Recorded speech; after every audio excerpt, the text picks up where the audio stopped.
Hey guys, how's it going? This is the Stupendous Wave, and I'm joined by a very important and special guest today, Jurassic Collectibles. Thank you so much for being here. Thank you for having me. And we also have Anthony Alicio Hello. and Biocoder Channel. I guess he stepped away for just a sec. These channels will be in the description. You guys are probably already subscribed to Jurassic Collectibles, but if you haven't, he has fantastic figure reviews, one of the best on YouTube, if not the best. So go ahead and check him out. Link in the description down below.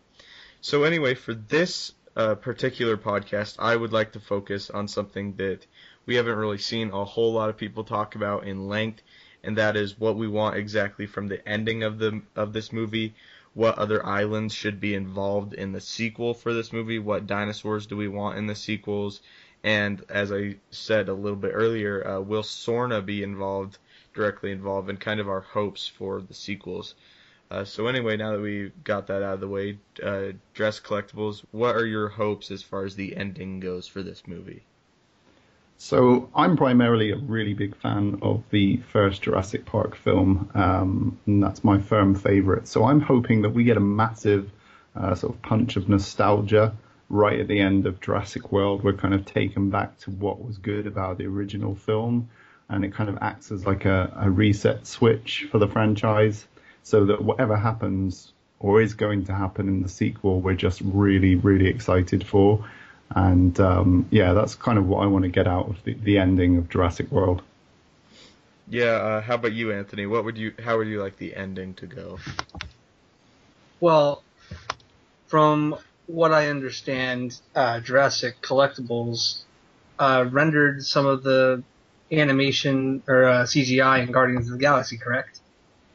Yes, I worked on Baby Groot, the character for Baby Groot, and digital doubles and spaceships and goodness knows what else. Loads of pieces for that film. All right, that's really cool. So what I'm pitching is that basically Chris Pratt is Star-Lord throughout the entire Jurassic World movie, but we just never know until the end.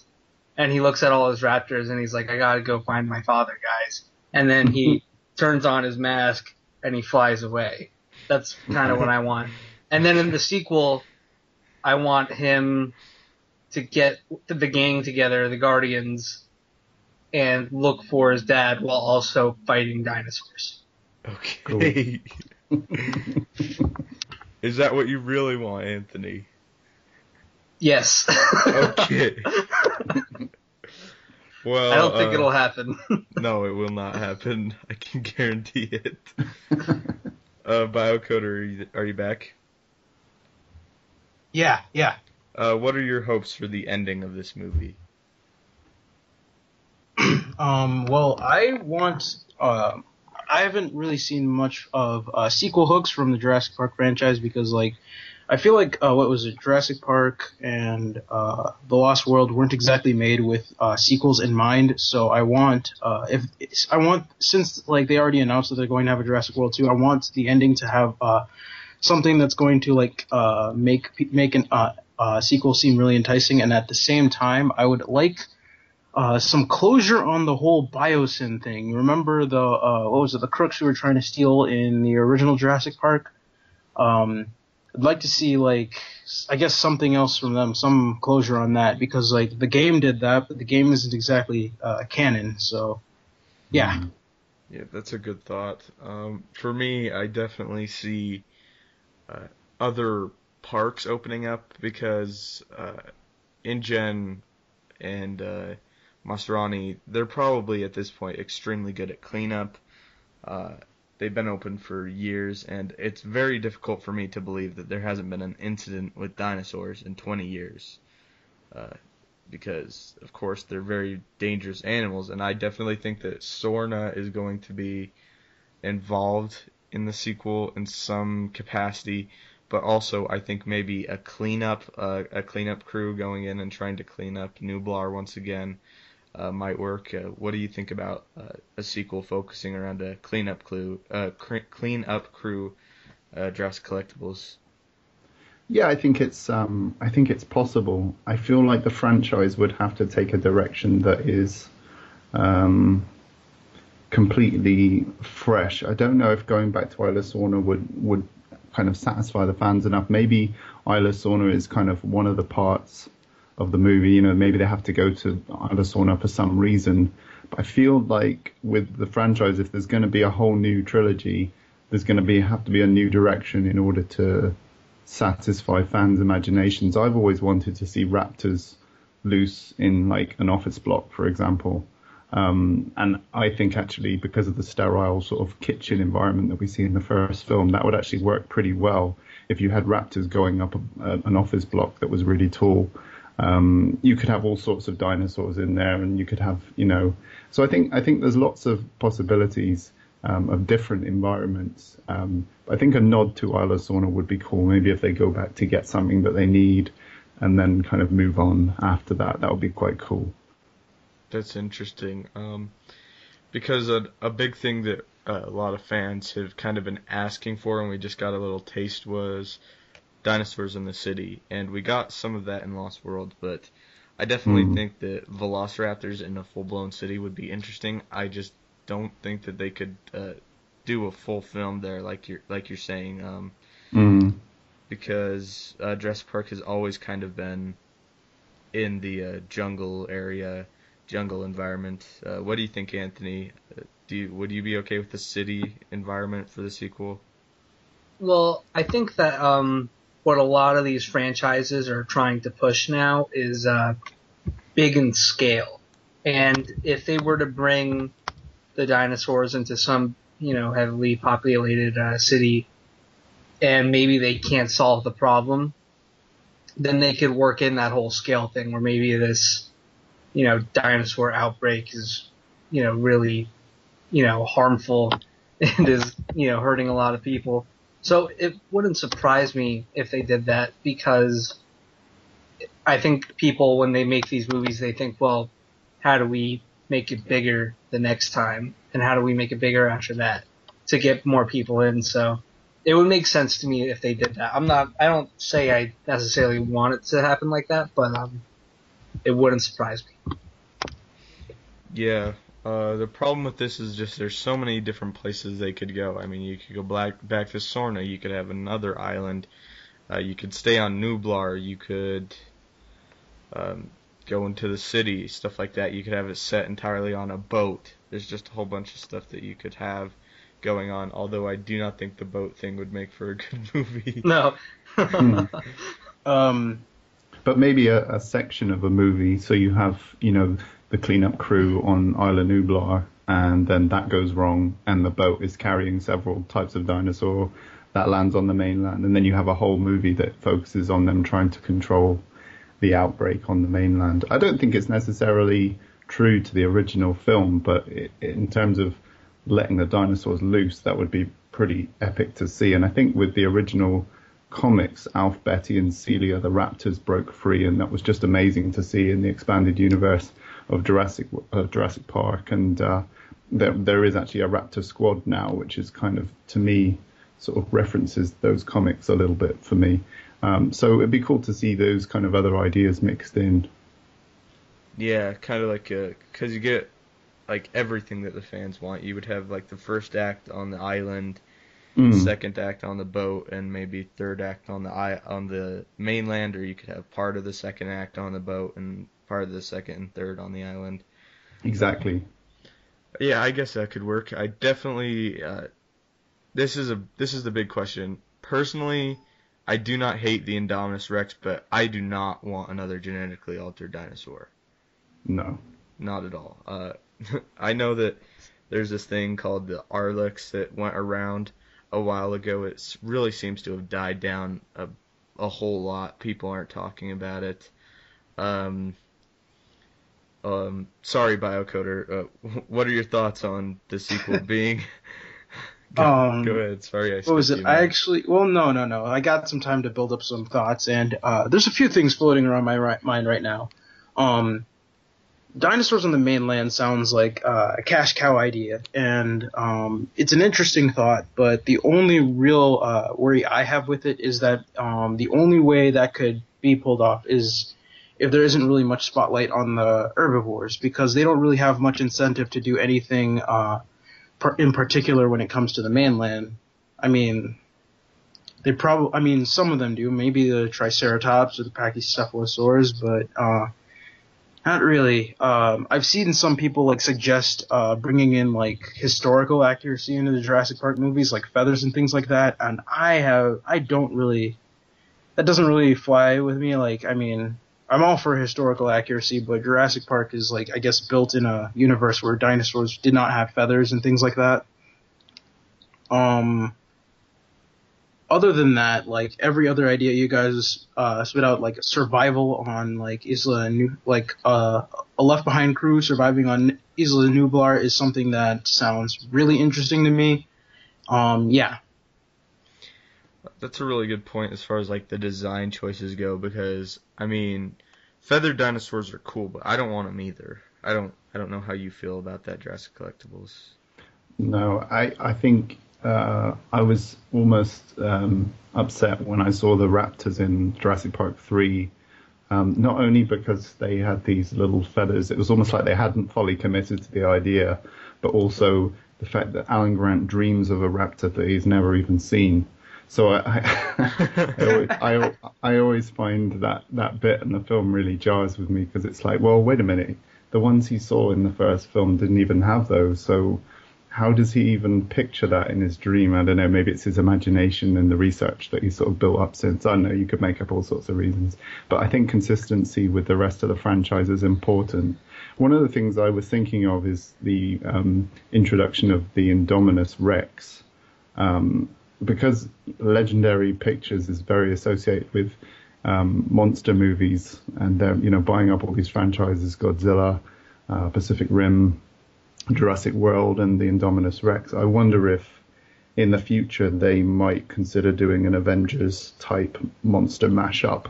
And I know the Indominus Rex would be a completely different scale to Godzilla, but I'm pretty sure they could come up with some reason to get them all being the same scale for some reason, whether it's a young Godzilla or, whatever happens. I just can see that on the horizon. Why not? If you've got all these franchises, let's just have a massive battle off. I'm not saying that appeals to me. I'm just saying that would make sense from a money-making point of view. That almost makes me sick. That's just... I want nothing like that. I think that...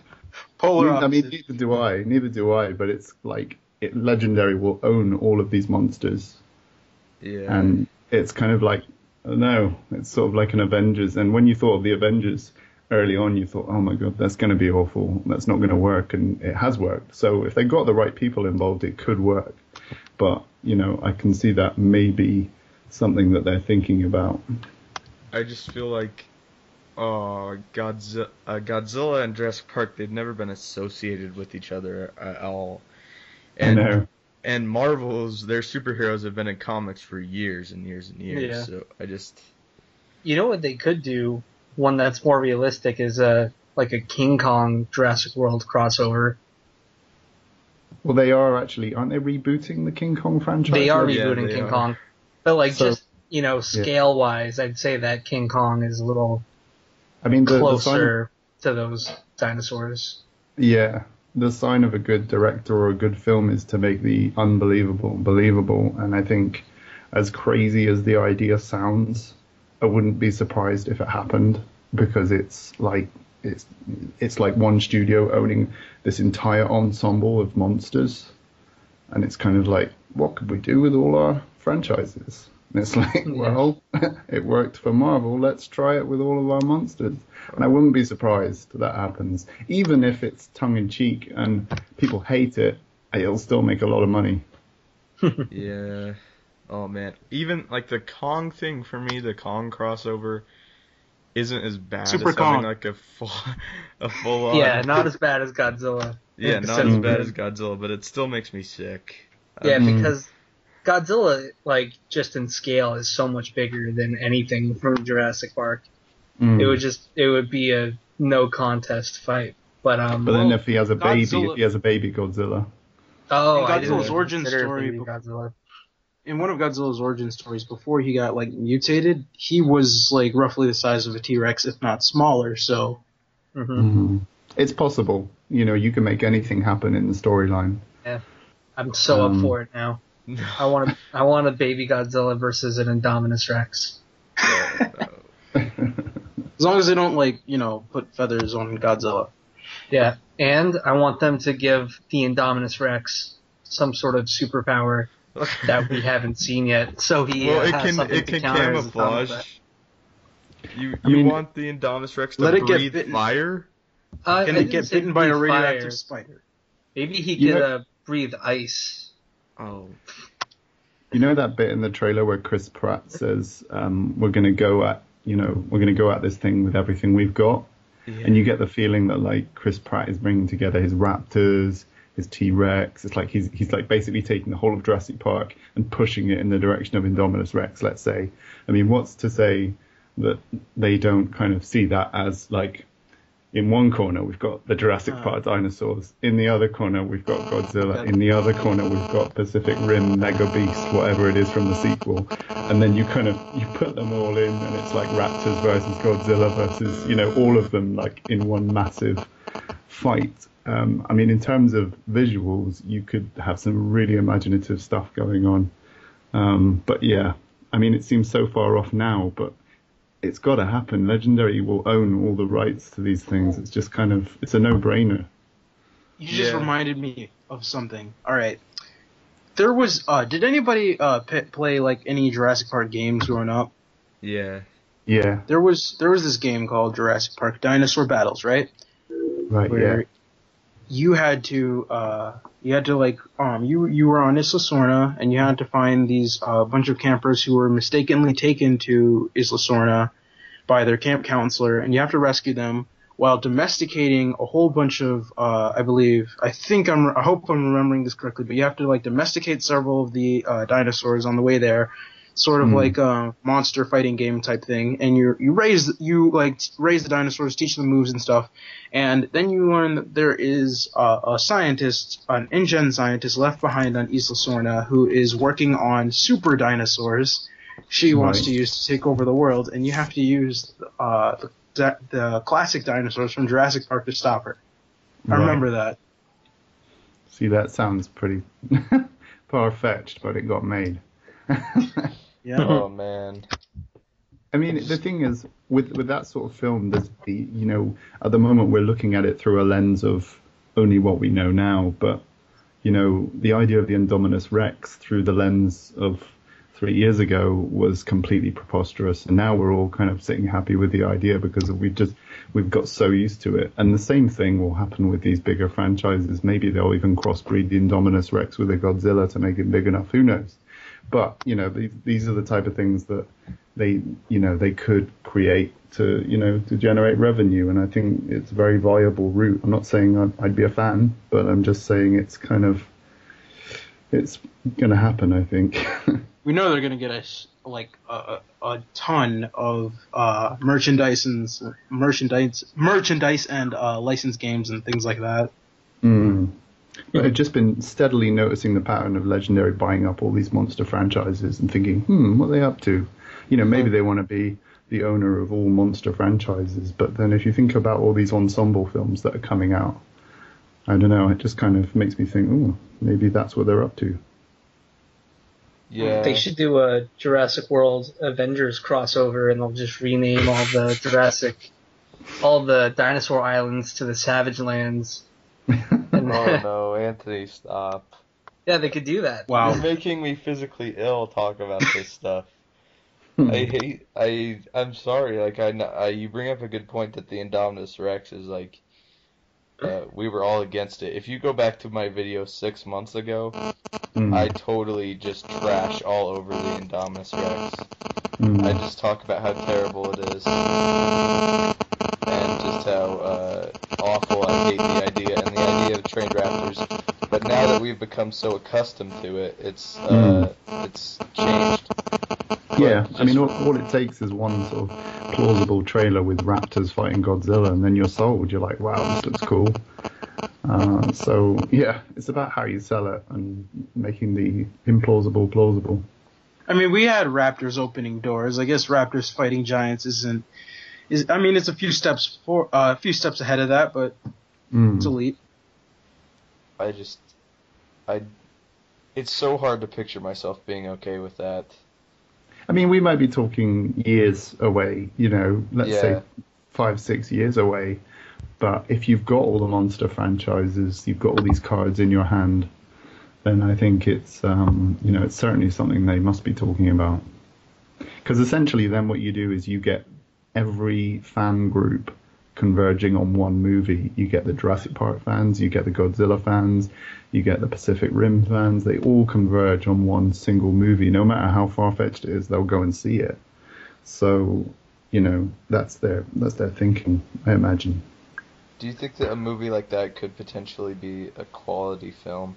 Because at least for me, if that ever happens, the whole Jurassic Park feel is lost. I mean, it's one of those things where if it's done well enough, everyone could love it. It could be amazing.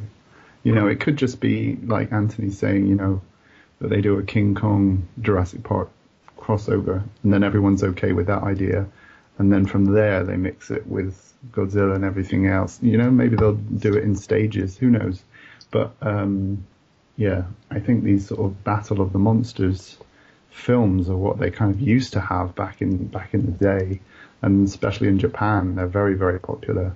So, it'd be interesting to see what Legendary do with all their monsters.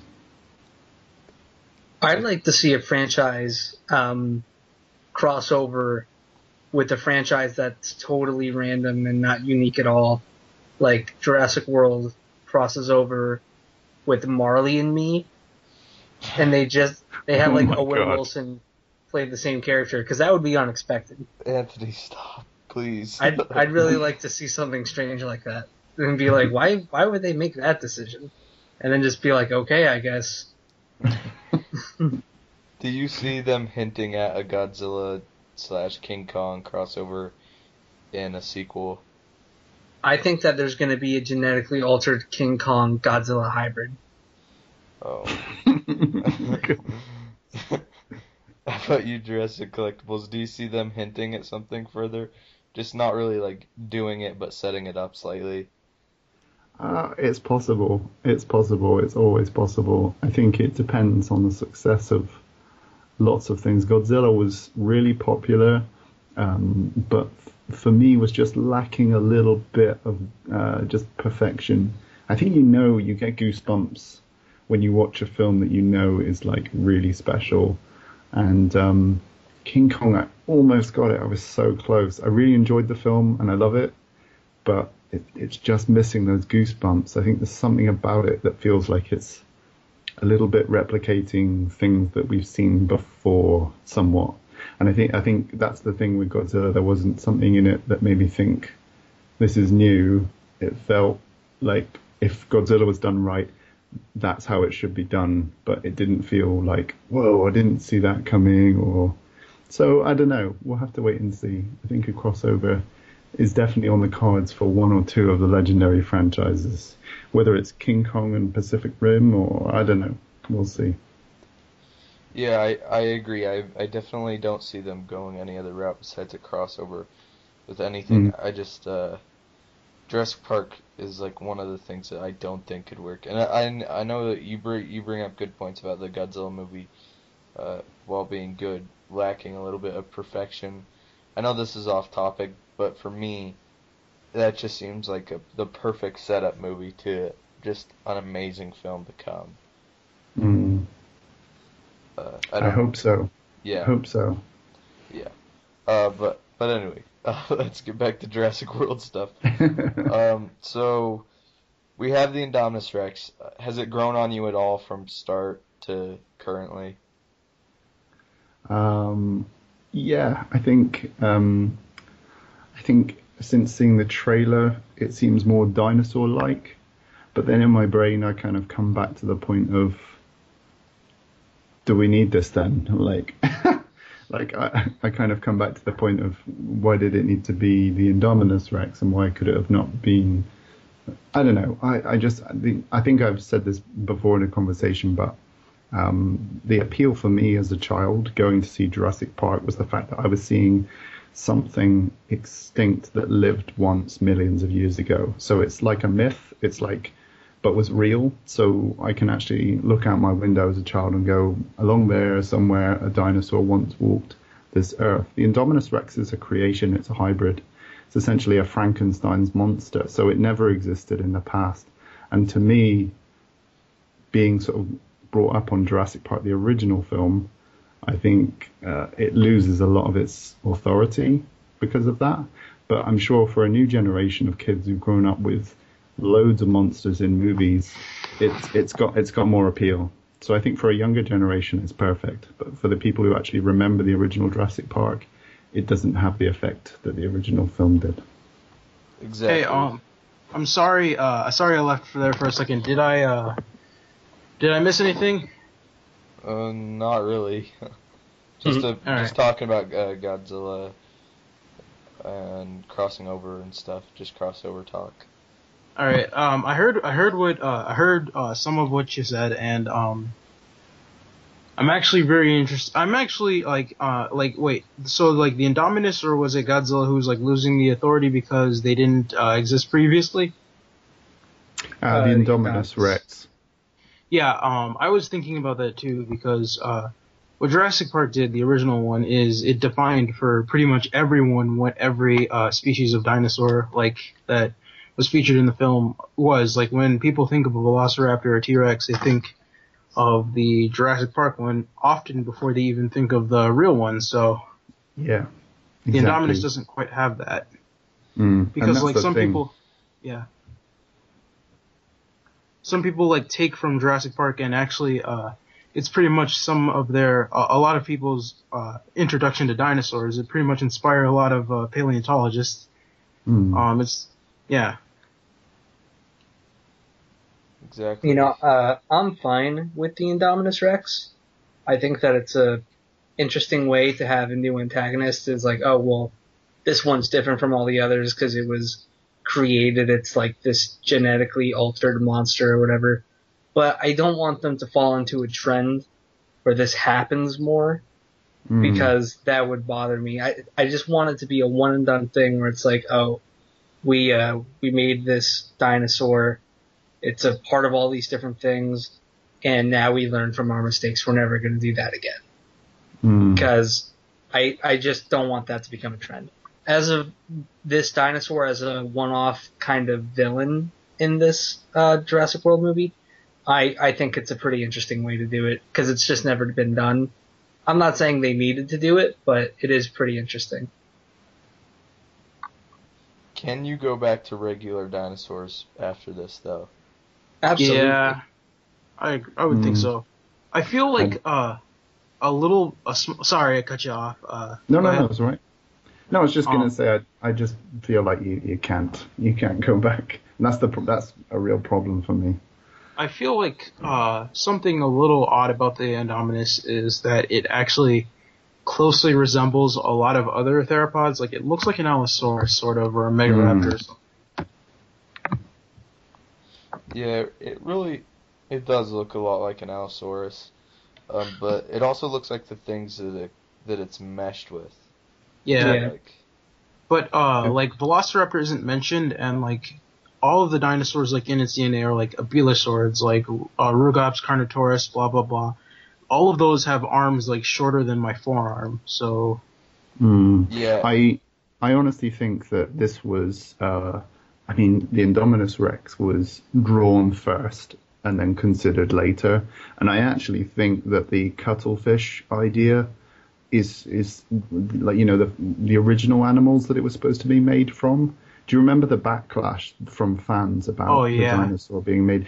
I think that was actually changed as an afterthought. So I actually think the new combination of dinosaurs that have been announced, I think they've done in post-production, and I think they've reshot any footage where they explain what's in it, or they've just dubbed over what's in it, because it feels to me like maybe fans wouldn't have been happy if the dinosaur had been made from that. Now, the reason why I say it was made from those creatures is because the Indominus Rex still has that color-changing thing going on in its body. Yeah. And I think actually the original idea was that it was a cuttlefish mixed with all these other animals, and they've just changed it in post. And I think the Indominus Rex as a whole represents the studio's decision to put in a bigger, better monster. They feel that's the only way they're going to sell this film. And it's the same thing that happened in Jurassic Park 3. The Spinosaurus was the same. They needed a bigger, better dinosaur. And I think Colin Trevorrow has probably had to fight his corner to keep the dinosaurs close to Allosaurus and all these other existing dinosaurs as he can. Yeah. With this, sorry.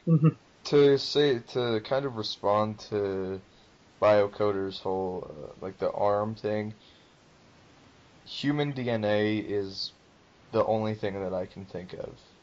Mm. It has an opposable thumb, and I doubt any of those dinosaurs have an opposable thumb in this universe.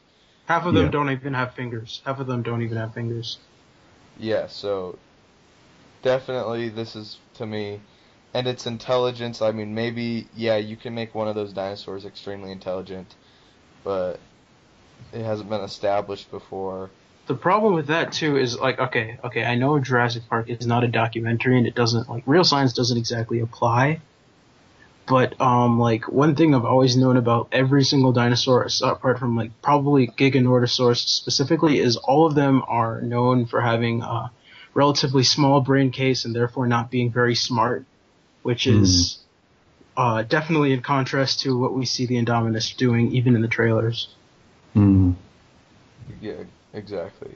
I definitely. And it's also sorry, the pale skin as well. You know, the pale skin makes me think of, you know, it's supposed to be human skin or something. You know, it's kind of like it's more susceptible to the sun or whatever. I don't know. Maybe it cowers away in the shadows a bit more. And I don't know. Maybe its skin is weaker or something because I don't know. Light-skinned animals tend to sort of dwell in dark places. So it really is starting to look like it's got some human in it. How did everybody feel about that? No. I think that would actually be in the story. It might actually give some strength to the story of the Indominus Rex. Like, the reason for it being there is that Henry Wu went too far and eventually thought, you know what, I'm just going to put some human DNA in there because there's nothing on this planet that's smarter than a human and I want to see what happens. And at that point, you know, they really created a monster. I mean, it could be a twist. If it's done really elegantly and just dropped in at the last minute and not kind of played on too much, it might make you think, oh my god, this thing's super intelligent. I don't know. Yeah. I just feel like Jurassic Park is it. I don't want it to lose me. But then, to me, like, what is the strength of the Indominus Rex being in the film? If they've just mixed together loads of dinosaurs and created a new dinosaur, and it's this like deadly killing machine, why? Why is it a deadly killing machine? Why is it this? You know, why is it such a threat if it's made of a bunch of just other dumb dinosaurs? It doesn't make sense that you would, you know, its brain would get bigger, or, you know, all of these things. There has to be a reason for it. So I think it would give more credence to the idea of the Indominus Rex being in the film. And it's one of those things of looking through the lens of time. Now we can't see. We think that sounds really preposterous, but in the film, when they actually introduce the idea, it might be really plausible. Now, do you remember back when it was like the Diabolus Rex and stuff like that? Mm. Well, they trademarked both names. Both names have been trademarked by Universal or Legendary. So that's interesting to me because is the Diabolus Rex a thing? Do you think it potentially could be? What do you Maybe reckon? A prototype creature thing. Maybe that's what's on Site B. Yeah, that would be interesting. Because I'm still thinking maybe there is a T-Rex Velociraptor hybrid out there somewhere. What if Diabolus is like a generic species name, like for whatever like Indominus is, and Indominus is like the specific individual that like was successful and worked out? Because like cloning takes a lot of tries. And maybe it's just this little drop of human DNA that they keep putting in all of them that makes them all Diabolus species or something. That's interesting. I see another genetically altered dinosaur coming in the sequel. What about in this film? I mean, what if the Indominus Rex is the one that they've presented to the public in order to shield away that there is actually the female, or another type that they've got? I don't know. Who knows? I'm not really sure. I mean, I guess that's plausible, but we also see a lot of the Indominus Rex in the trailers doing stuff. So true. So I guess maybe. Does it look like to anyone else that the Indominus Rex has already been, like, its exhibit has been opened for a while? Because, like, isn't on the website, like, there's a picture of people, like, approaching the exhibit? Well, that's opening this summer, and that's not a picture, that's concept art. Oh. Yeah, so it's like a promotional thing for the upcoming attraction. That's what I took from it anyway. Yeah, exactly. Because if you compare the paddocks, that promotional art is nothing like the paddock we see in the trailer. Nothing at all. All right. Yeah, but I guess it makes sense. It's like, okay, Indominus Rex is going to be a big success. Now we're going to drop this big old bomb on the public with another one. I mean, you wouldn't see it coming, would you? Or if the Indominus Rex is a smaller version of what it actually is, or, something like that right at the end. But, like you say, it's heavily featured in the trailer, so it probably isn't. It probably isn't another dinosaur in there. But it just, I'm trying to think of ways they could sort of put a twist in the story that you wouldn't see coming. I think more plausible at the moment is the human DNA thing, because that's something that they could just put in the script, try it in the edit, and see how it works in the story, and see if it has the impact they want it to. And if it seems too far-fetched, they can just cut it out, which they quite often do.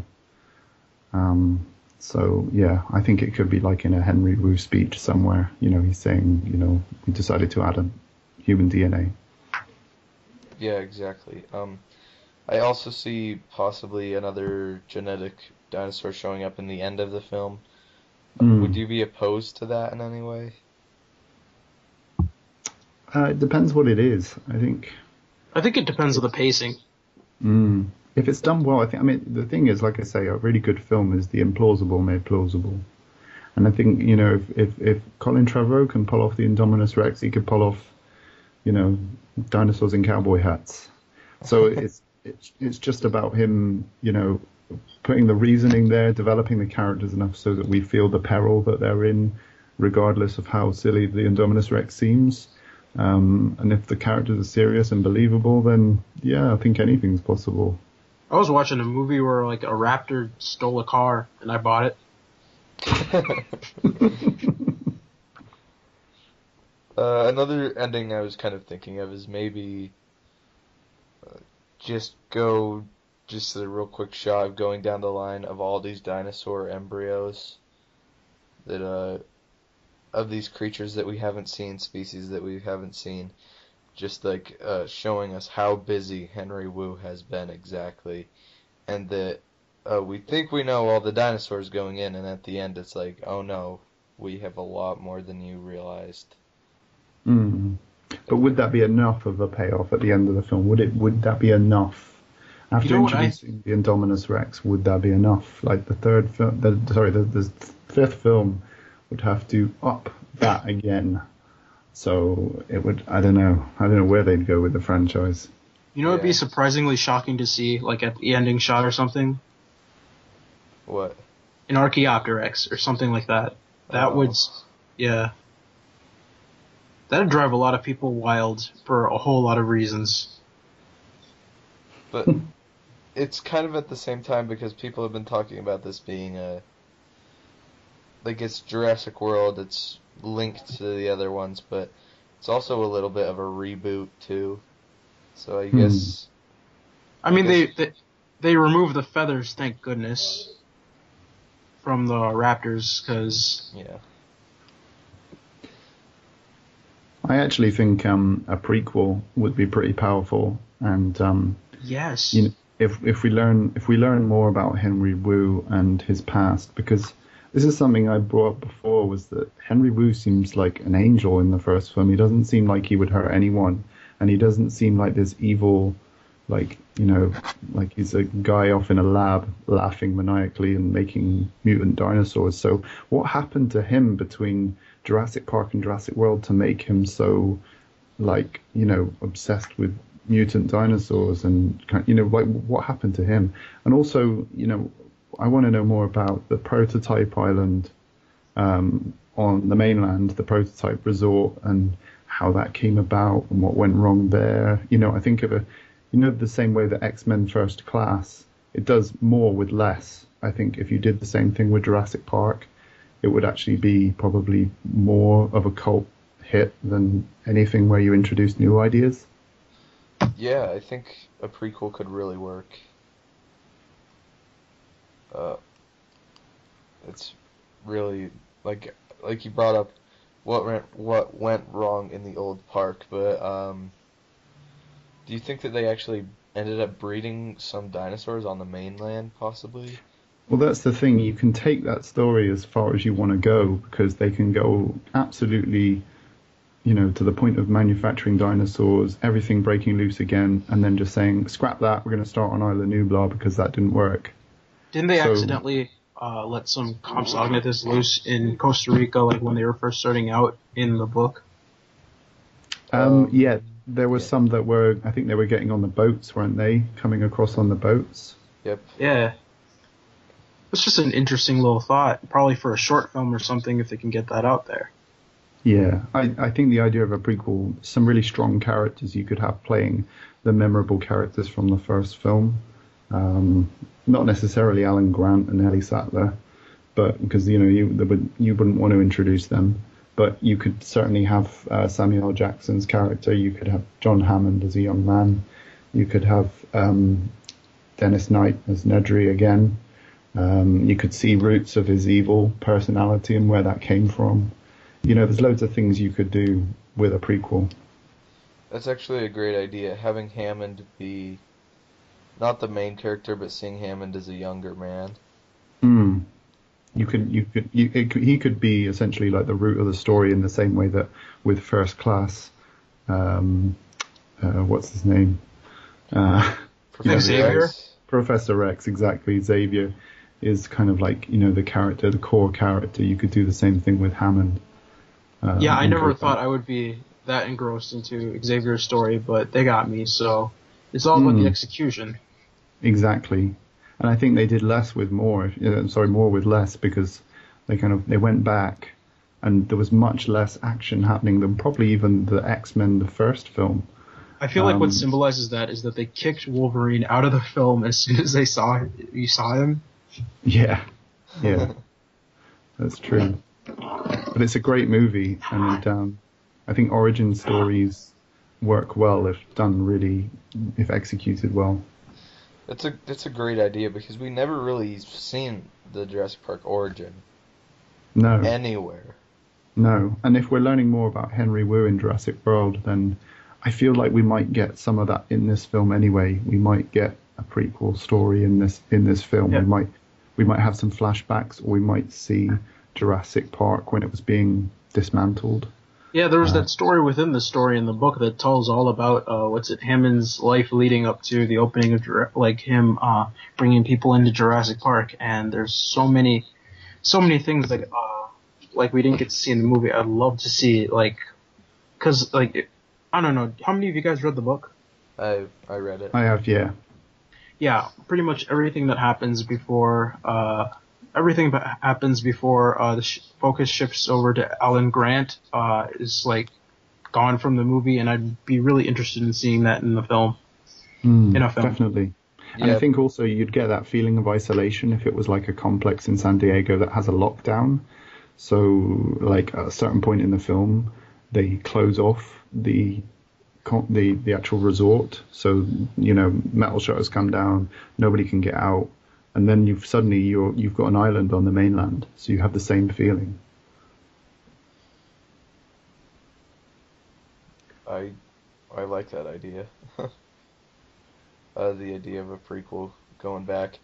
But another thing is Hammond from the books and Hammond from the movie, they're completely different people. Oh yeah, but there's Yeah. definitely concepts you could take from that book. You know, there's the idea of the animals getting on the boat.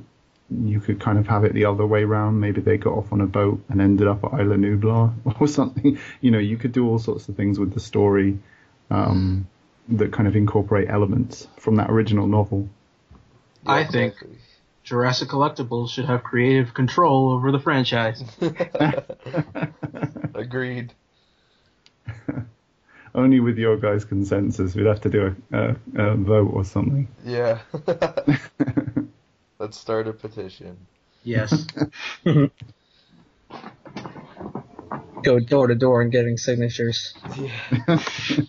So, if we went in the sequel, because we're getting a sequel,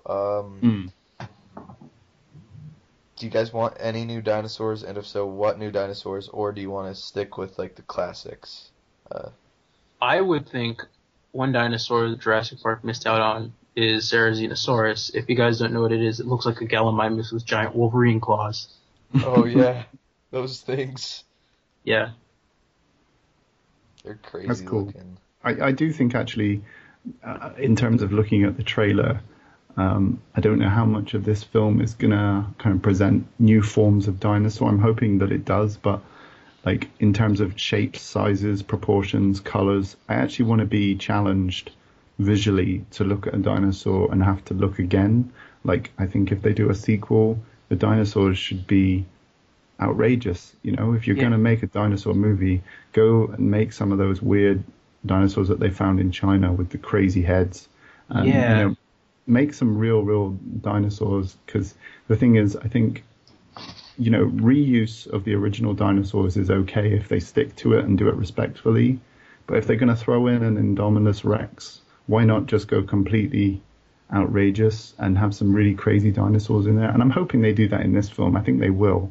We've seen the Baryonyx and the Suchomimus, and I think they look pretty cool. But maybe if we saw some dinosaurs that have odd proportions as well, things and weird walks and things that we haven't seen in Jurassic Park before. You bring up an interesting point, because I guess, like, feathers or not, there's certain dinosaurs that would be really surreal to look at, and like, for example, like Troodon it has huge eyes and an asymmetrical head, so seeing something like that would be really freaky. And I feel like as some may know, like they say, real horror comes from the uncertainty of whether or not something is going to harm you or whether or not you're going to be in danger. And some of these dinosaurs, due to their, like, they could be like some weirdly slow lumbering creature that is like but only deceptively slow and lumbering, something that gets you worried over whether or not it's actually going to start hurting the main character, like a dinosaur that's actually scary and threatening. That'd be cool, like the Dilophosaur was. Yeah. Exactly. And that's probably why it was a big hit too, just because of how non-threatening it was at first glance. The like, Dilophosaur is a good example of a Jurassic Park dinosaur that worked effectively, and I'm hoping we get something like that in Jurassic World. You know, something that surprises you and goes, "Oh my god, I didn't see that dinosaur coming."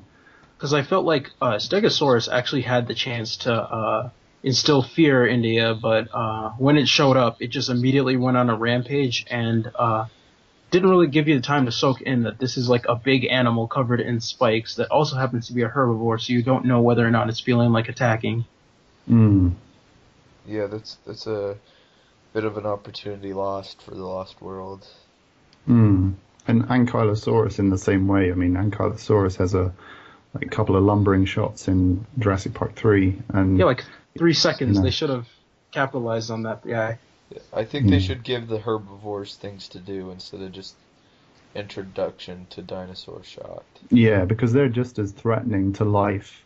It's the way that like a hippopotamus is the most dangerous animal, because I was about to bring that up.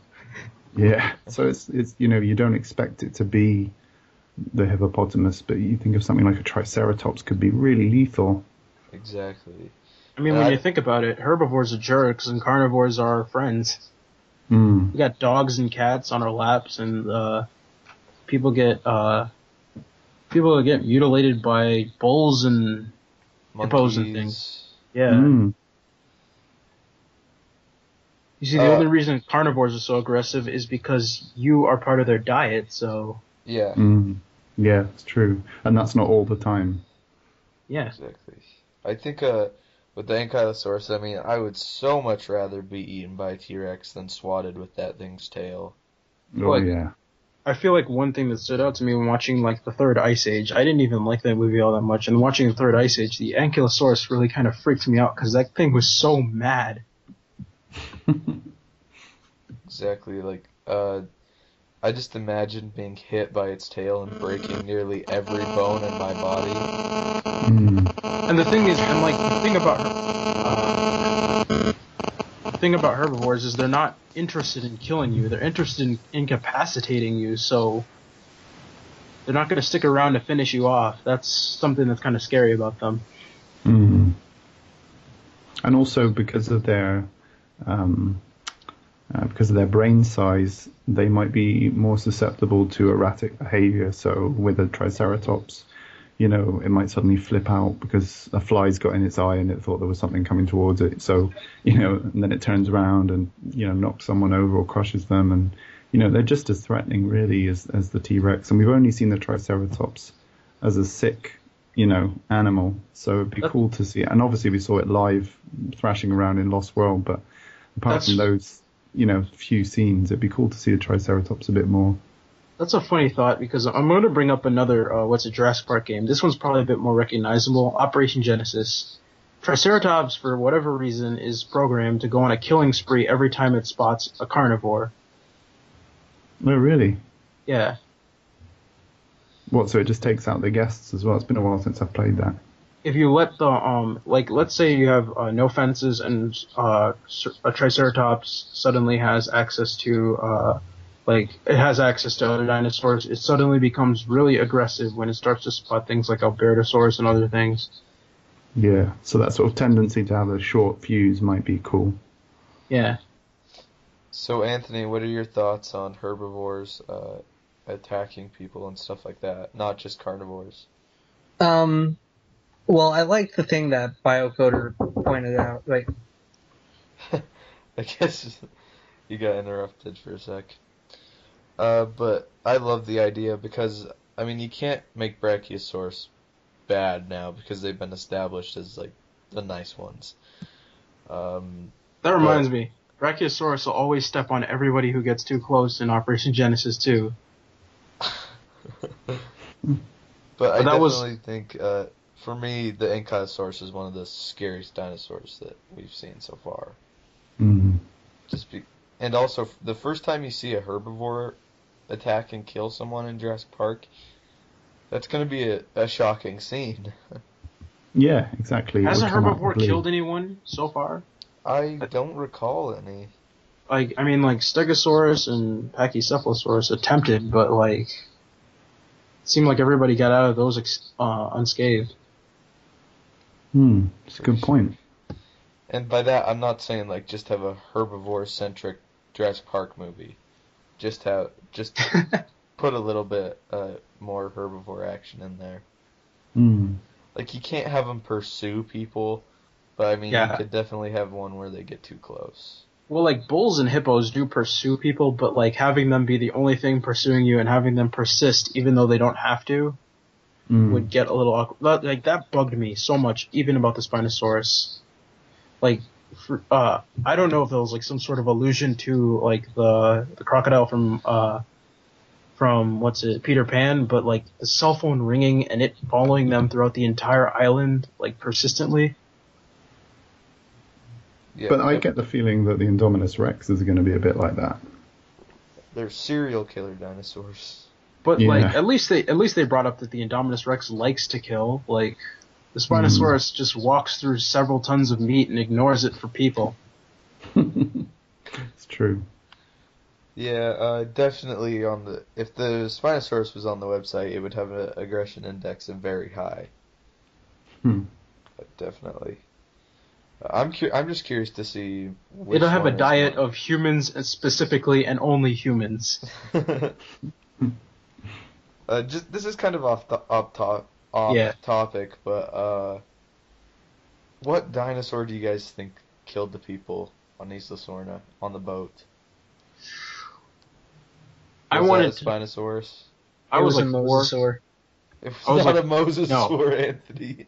Well, it was I in the can't- water. I can't feel like any of the large theropods can fit into that thing and then leave with someone's hand still on the steering wheel. I mean, on the whatever it was. I don't know. What if it wasn't even a dinosaur? Yes, sure. A slasher ran in there. I don't know. Maybe it was a muto. A Muto. A Muto. Really? I was I thinking don't- maybe pteranodons or dimorphodons might have been, because we know the pteranodons were bred, but then they were locked in the cage. But the Pteranodon's Well- like 12 feet tall in Jurassic Park. There were loose pteranodons at the end of The Lost World. There's one right at the end. So we do know that there were forms of smaller pteranodon that were loose. Yeah.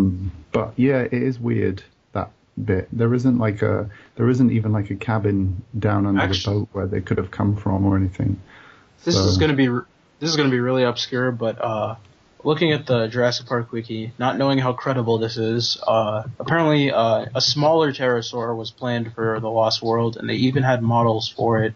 Geostenbergia, it was called, Yeah. and it's very similar to Pteranodon. Looks almost exactly the same, except it's a lot smaller and has a bit more of a swivel to its crest. And maybe that was what did it, and they forgot to cut out the scene where everyone's dead. That would have been interesting. I know that's off topic. I just wanted to get your guys' 2 cents on it because it's something that, even as a little kid, has perplexed me. What Well- ate those people? It seems like in a lot of the films they try to put in something that doesn't necessarily completely answer itself. And Like, the who whole- ate the guys on that boat? Who? Yeah, killed, the like, locomotive T-Rex is the whole. Yeah, I was going to say it's the same thing, but you know, why did the apparently. T-Rex fly in the first movie? Sorry, I'm interrupting you. No, that's fine. No, it's true. There are these unanswered. Well, you can come up with stories for them, and there are stories and theories, and but in a way, having that enigma makes like fans discuss the movies more. So You know what blew my mind? What? Just a few weeks ago, I rewatched a scene from the first movie when the T-Rex enters the visitor center, and I was always like, isn't it too big to get into any entrance in the visitor center? And then I look at the top comment, and then someone says, I'm going to blow your mind. There's giant drapes in the back of the room. Take a look. And I pause right there, and yeah, there's giant drapes big enough for a T-Rex to walk right through. I seem to remember there being a partial hole behind him, Yeah, there wasn't there? was. Yeah, there was a an hole opening. behind it, too. The big thing is, why didn't it make a noise? I don't think it's like a how can it get in there. It's just like, why is it so silent? Unless it had smashed through, walked away, and then kind of, you know, when they were in there, the hole was there, and then it came back through to see what was actually back in there now. That's really scary when you think about it. When they're going through all that stuff, the T-Rex is literally just feet away. If the Yeah, Raptors just weren't being there. involved, if the Raptors were not involved with that encounter, those people would be dead. Yeah. Oh yeah. That's actually really terrifying now that you to think about it, because really it was probably just behind something. Well, yeah, it would have been there, stood there, and gone, what's that noise coming from over there? And it would have been within earshot. So yeah, that's pretty scary when you think about it like that. So it's like, people are like, thank goodness for T-Rex. No, it's like, thank goodness for Raptors, because the T-Rex really would have eaten them. How good is the T-Rex at tracking human prey if it's gone all the way to the visitor center and found them? If you think about it like that as well. Yeah. Oh my gosh. My mind just got blown. Just thinking that... Maybe it was just a coincidence. Yeah, maybe Dinosaur- it might have been. Dinosaurs are something else. They're like an entire like different thing, completely from animals in Jurassic Park. They got them opening doors. The one in the third film took a plane to the backside, and he's still chasing people all around. Yeah. But at the same time, Anthony, T-Rex has fantastic smell in the Jurassic Park franchise. It's just a coincidence. No. Because in the Lost World, they track those people all over the island. The Yeah. T-Rexes do. That's something I like about the Lost World that Jurassic Park kind of failed at, is the T-Rex had a reason to attack these people. You get the feeling that the T-Rex is An following animal. Tim, Grant, and Lex as well, because everywhere they go, they kind of like just hear the distant roar of the T-Rex. So it does feel like it's kind of scouring the island for them in a way, but not in a Spinosaurus way. No, the Spinosaurus was like specifically after the people. Yeah. And I know, like, this may be because I grew up, but I like the Spinosaurus. I just think that it should have been an animal, not a Yeah. killer, but For some reason, as soon as I saw the third movie, I was like 6, and wait, no, this was 2001, so I would have been about 7, and I suddenly became obsessed with it because it was bigger than the T-Rex, and it was red, and that really appealed to me as a little boy. And then suddenly it was like my favorite dinosaur. And then when I hit like 13 and I was all sophisticated and stuff, suddenly I was like, this internet reviewer says it's bad. Now I think it's bad. And now I got older, I just feel kind of bad for it because now the animal itself has this reputation as something that was used only to be this like warp effect for the T-Rex, only for like people. Like there are people out there who actually hate the Spinosaurus as an animal because of its role in the film, when it was just like misrepresented. I think your generation, the people who grew up with the Spinosaurus as a child, I think are going to embrace the Indominus Rex more than the generation who grew up with the original Jurassic Park. Because I was 6 when the original Jurassic Park came out, so I had that same sense of awe, but with the T-Rex. And I think once you sort of establish that sense of awe, it doesn't get replaced by another dinosaur. So I think that's why the Indominus Rex probably sits better with a younger audience than it does an older audience. Yeah. You guys Yeah, are probably more.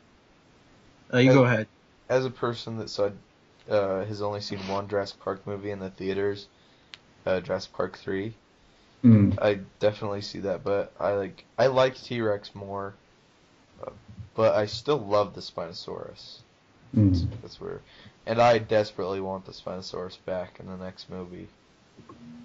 I feel like history hasn't exactly been the nicest to the Spinosaurus because when it was first discovered, it was like we were wondering, like us in modern times were always wondering like why did all of the old depictions have it on all fours, and then we find some fossils, and then apparently its hind legs are really short. This was discovered on 9/11, which I always found was just a little bit ironic because, this was published on 9/11. The Spinosaurus is now, at what was considered its own knee height, and the very first second it's ever on a TV screen in Jurassic Park 3, we see it getting hit with a plane, and that's really insensitive. But for some reason, I just found that really ironic. That's very interesting. That is. You've done your research, Bio. Conspiracy theories. Yeah, conspiracies. Al-Qaeda had nothing to do with 9/11. It was a Spinosaurus. Spinosaurus. Oh my gosh, we gotta stop. Yeah. But the film Jurassic Park 3, watching it in theaters, I remember as a little kid, because that's what I was a little kid, I believe it, is it 2001 the year it came out, correct? Yeah. So that would make me 4 years old, and just watching it with just that sense of just being able to be so excited and then be introduced to this Spinosaurus that's bigger than T-Rex, and I know it's it's less, I would have totally liked to have been around for the first movie, and I did go see the first movie in 3D when it came out, and can I say that was spectacular as well. I just wish I was there to experience it as my first introduction to the series. But I think that's why Jurassic Park 3 is I recognize that it's not a great movie, but it's one of those movies that's like a guilty pleasure to me. Again, with like Godzilla 1998, I also love that movie just because it's my childhood. I mean, I think Jurassic Park, the original Jurassic Park, really defined the way that dinosaurs. I think this is something Biocoda said. It defined the way dinosaurs looked for a modern audience. And I remember at the time I remember actually my imagination of what the way I pictured dinosaurs pre-1993, and it was completely radicalized by post-1993 Jurassic Park world. And I remember the effect it had. I thought a T-Rex had its tail dragging behind it and it stood on its hind legs, bolt upright, because that was most of the depictions of the T-Rex around that time, apart from a few sort of stop motion pieces. So, yeah, I mean, Jurassic Park just completely changed the way we saw dinosaurs. And I think that, that's something that can't really be recreated, because it essentially means you've got to redefine dinosaurs again. So, unless the franchise was rebooted, which I don't think will happen anytime soon. And the best, I've always felt like the best thing about that was that not only did Jurassic Park redefine dinosaurs, but despite what it was, despite how inaccurate people call it for having scales or raptors that are too smart or too big, all that, for the time, all of that was like 100% accurate. Yeah. And it was as close as they could get it, and also aesthetically pleasing, making the character designs, really appealing at the same time. It's like they just had the perfect time to. It was like the perfect time to make a movie about dinosaurs. Jurassic Park has a soft spot in all of our hearts. It's a great film, one of the best films. And if I could go back in time, watching it in theaters would be one of the first things that I would do. I have a question. Do you think that this movie's going to have any like sort of commentary on like modern zoos? Because you know how like if you ever been to a zoo, you ever like pass like a lion exhibit or a polar bear exhibit or something, or a gorilla thing, and you notice like they're just kind of sitting there and nothing ever happens. Do you think we're ever going to get a scene in this movie where it's like they pass a T-Rex exhibit or something, it's just lying down, not doing anything? Do you think there will be any commentary like that, saying how kind of zoos are very bad? That would explain why, if they have total control over how these dinosaurs come out, that would explain why the Indominus is so aggressive, because that way it'd be more active. Yeah. Like, I think that would be interesting, because I want to see, now that everything is contained, how are these dinosaurs going to really act? Because I can't imagine them being crazy active. I imagine that they're just kind of like any modern animal in a zoo, just kind of sitting there. You're right. That could really work. Like, the way a lion just sits there all sleeping. It would be an interesting reason to bring in the Indominus Rex and be like, well, we need something that's always going to be consistently, energetic and active, so people have something to watch. How often? Sorry. No, I was going to say, in the same way, like in the first film, that they kind of show that you can't control nature by the dinosaurs not even being on show in the first half of Jurassic Park. It's a similar nod to that, isn't it? Yeah. Exactly. That's a really good idea. I mean, also, it seems like they're trying to make a lot of these comparisons between, this and modern zoos, especially with, like, the mosasaur thing. It's almost like they're treating it like a killer whale, type thing. The Shamu. Tilicup. Yeah, like Tilikum and Blackfish. So, I'm very interested to see, because it seems like this movie's going for a very metaphorical kind of message in a lot of the things that they're doing when it comes to the reason why they bring about the Indominus Rex. And maybe we'll see some kind of animal abuse, because I know in Pachy Arena, the Pachycephalosaurus They're supposed to be headbutting each other. As soon as I heard Pachyarena, that left like a little bitter taste in my mouth because I'm like, those things are like your equivalent of a bull. Are they gonna do that? I really hope they aren't gonna have them fighting. Yeah, it says that they do headbutt it on the website somewhere, I believe. Because I feel like the biggest controversy to come from Jurassic Park is whether or not Spinosaurus could beat T-Rex or anything like that. And I don't want to see millions of people commenting in rage that Pachycephalosaurus, that they're making them fight. Yeah, and at the same time, I mean, for the baby Triceratops to be ridden on all day long and not be able to go, like, we don't know the schedule and stuff, but I think it could be a commentary on zoos. It could be actually, despite the complaint, that's only of like a fan reaction. I would actually be interested in seeing like a commentary on that because that is something that probably should be addressed. Yeah, I'm really interested to see how far they go with it because it seems like they're pushing a lot of that social commentary when it comes to those things. Like we always, the first thing that came out is like, what do you do when you have this, crazily amazing attraction? I think I just made up the word crazily, but I think and then everyone's on their cell phones, so people are saying like it's a commentary on people not being social anymore and not wanting to have a slightly more adventurous lifestyle, and they just kind of want to be on their phones, not talk to people.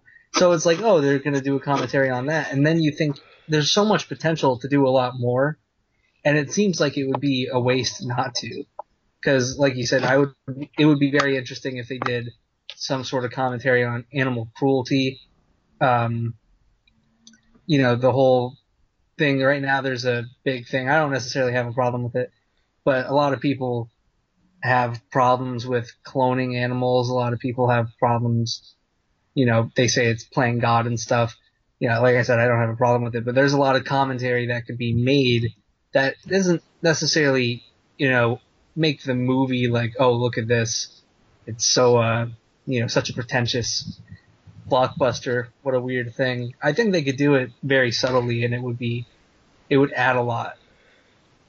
Yeah, and like in the first movie, it's like we shouldn't breed these dinosaurs because they're dangerous for us. Yes. And in this movie, it should be like we shouldn't breed them because it's dangerous for them. Exactly. Kind of makes the humans a bit of a bad guy in the beginning, maybe. Finally teach a different lesson. Yeah. Exactly. I don't see Owen mistreating his Velociraptors at all. But Neither do I. Vic Hoskins, head of security, we already know he's playing the villain, so definitely. What if there's like a crazy twist? Because I know like trailers like to lie sometimes. The whole "it's killing for sport" thing. What if? What's the security guard's name who was confirmed to be the villain?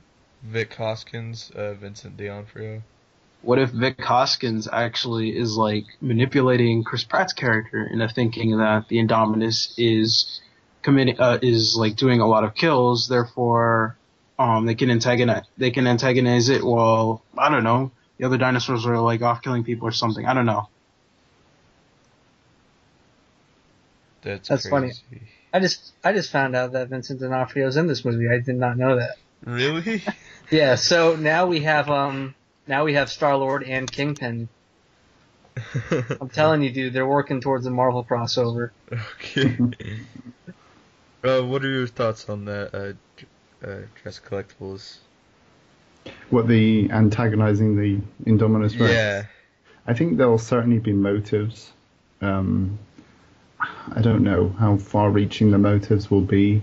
I think if they're testing the Indominus Rex for other I'm just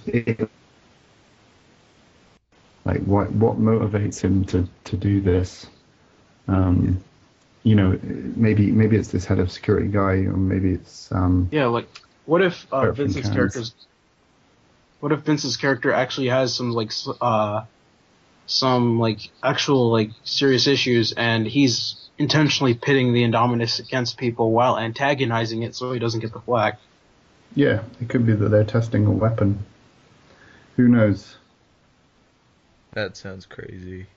I'd like it if they gave the Indominus Rex more motive to kind of be this evil monster, because I think that villains that are just purely bad for no reason other than to be bad aren't as interesting as villains who have a lighter side to them and they're not entirely bad. It's just that these events put them in this place, and that's just how it worked. I always find that more interesting. Well, when an animal is put in a new environment, like, I kind of see it as they do one of two things. And I'm sure we've all seen this when we brought, like, cats and dogs home. They will either go and hide, or they will rapidly run around. Yep. And I kind of see the Indominus Rex as just rapidly running around the whole island. Because not only is it in a new environment, this is a completely new animal. Yeah. And if you put yourself in the Indominus Rex's shoes, I know that sounds preposterous, but you're the first of your kind. You're with things that you have no knowledge of. You have your pure instinct at this point. You'll freak out. I mean, there's a part, you brought up the Godzilla 98 thing, and that's not a good movie, but because of our age, I think we all kind of grew up with it. But there is one good part in that movie, and that's at the end when Godzilla is attacked and he dies. There's this feeling like it wasn't his fault at all. Like it didn't really know what it was doing. It had no clue what was going on. It was really just in this strange environment. And, just because of the events that took place, it led up to his death. And there's that moment where you're like, it died, but it wasn't wrong. It just was in the wrong place. It was just, and the animal was too inconvenient to have near human beings, and unfortunately it had to die, So I really hope they kind of do something like that with this Indominus Rex, because that's always more interesting than, we made this monster and it's really evil and we gotta stop him. You know what I mean? What do you think about that, Jurassic Collectibles? Yeah, I think giving dinosaurs some humanity makes them more scary. Exactly. I think the T-Rex is no less scary because it, saves the humans at the end. If anything, it's just more animalistic. Wasn't Cobra frightening in Rise of the Planet of the Apes specifically because you knew who he wanted to kill and why? Yes. Like, I kind of want to understand where the villain is coming from, even though you don't agree with how they solve their problems. You understand why they try to. Yeah, but at the same time, this thing, it shouldn't be looked at as a villain, in my opinion. Yeah. It's an animal that's really aggressive and is dangerous to people, but... Yeah, but that's the whole reason why it's in this movie, is to be the villain. Like, Stupendous, we all know that here. That's implied. We don't really know that yet. So. Stupendous, we all know that here. Like, an animal villain amongst human protagonists doesn't really work because it's really hard to buy that an animal is being deliberately vicious, but I feel like that might be something that could possibly be lost on the filmmakers, maybe. Hopefully not, but it could happen. Yeah, but it's like, if you look in the trailer, the helicopter is clearly pursuing the Indominus Rex. The Indominus Rex is trying to get away from it. Yeah. It would have ruined the trailer for me if it leaped up in the air and it blew up the helicopter. Yeah. I would have gone nuts. I think the thing it's going to be this elusive creature that they're maybe from very early on trying to track down and hunt, but every time it's outsmarting them. And then it'll be meanwhile, back at the park, and then it'll be all these dinosaurs breaking loose, all this other stuff, and then it'll be meanwhile, back at the Indominus Rex, and it'll be Chris Pratt kind of having to go out of his way to try and destroy this thing, because no matter what happens, the Indominus Rex will keep going. They can contain all the other animals with time, and that maybe will start happening. They'll start containing the other dinosaurs, but the Indominus Rex is a real pain because it's trying to cause havoc. I hope that in between shots in this movie, there are big, meanwhile, back at the park, in big, bold text. That would be really fun. Or big three slashes in the screen, and then we go through the three slashes. slashes in the screen at all times. And then it's like Nemo back in the park every time, like a Star Wars transition, but like every time. So anyway, that's that's pretty much we're over an hour, I think. So does anyone want to share their last thoughts on the ending or anything? I'm quite interested to know how set in stone the sequel is. I know everyone's saying it's been confirmed, all of this, but, you know, there's something I brought up before was that the War of the Worlds had a trilogy planned, and Tom Cruise had signed on for a trilogy of War of the Worlds. And I thought that was a successful movie, you know, but obviously it wasn't a success enough to warrant sequels. So although a sequel might be on the horizon, it might not be greenlit yet, and usually it isn't greenlit right up until the release of the film, and they know for sure it's going to be a success. Okay.